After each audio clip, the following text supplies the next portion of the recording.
Hello students, আমি Nitish sir জ্ঞানজ্যোতি coaching সেন্টারের পক্ষ থেকে তোমাদের প্রত্যেককে জানাই আরো একবার স্বাগত।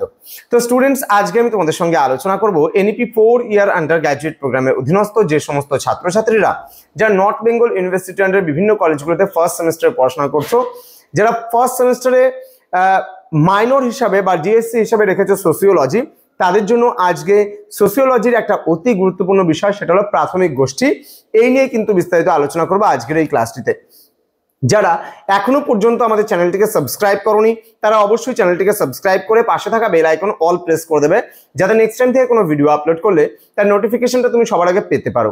এছাড়া যারা ভাবছো যে অনলাইনে আমাদের ক্লাস জয়েন করবে, তারা অবশ্যই আমাদের প্লে স্টোরে দেখো অ্যাপ রয়েছে পিস্টিকল এডুকেশন নামে, PISTICALL এডুকেশন নামে অ্যাপ রয়েছে। সেই অ্যাপে ইনস্টল করলে কিন্তু ওখানেও থেকে কোর্সটা তোমরা কিনতে পারবে, অথবা তোমরা যদি ভাবছো যে সরাসরি আমাদের কাছে ফোন করে কোর্সটা তোমরা অ্যাক্সেস করবে, তাহলেও কিন্তু আমাদের অফিসিয়াল নাম্বারে ডেসক্রিপশন বক্সে দেওয়া আছে, সেখান থেকেও আমাদের সঙ্গে যোগাযোগ করতে পারো।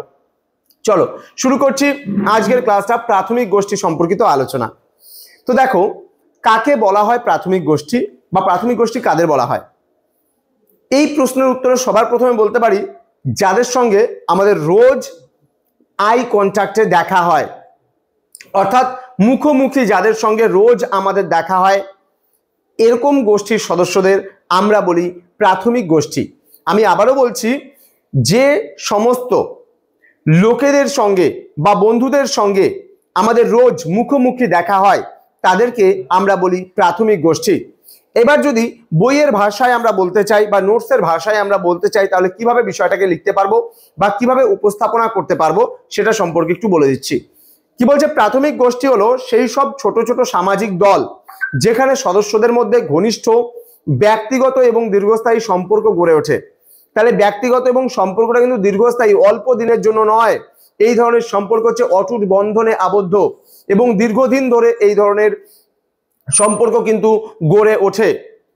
তারপরে কি বলছে, যে এই সম্পর্কগুলো সাধারণত মুখোমুখি বা ফেস টু ফেস হয় কিন্তু, এবং সদস্যরা একে অপরের প্রতি আবেগগতভাবে সংযুক্ত থাকে।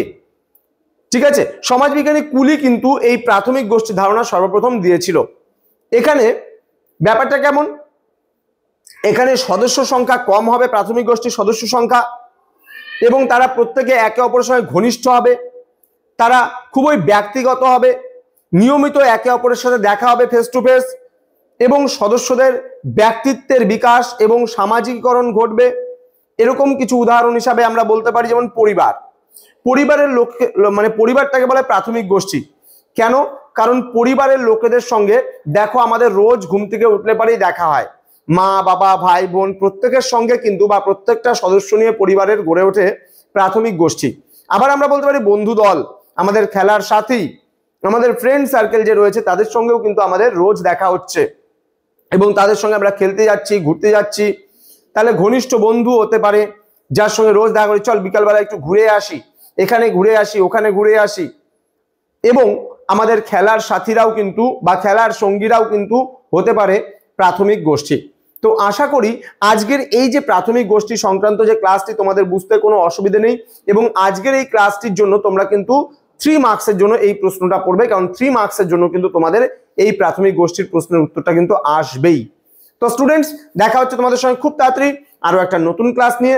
তোমরা প্রত্যেকেই ভালো থেকো, সুস্থ থেকো। Thank you so much, thanks for watching after all, thank you.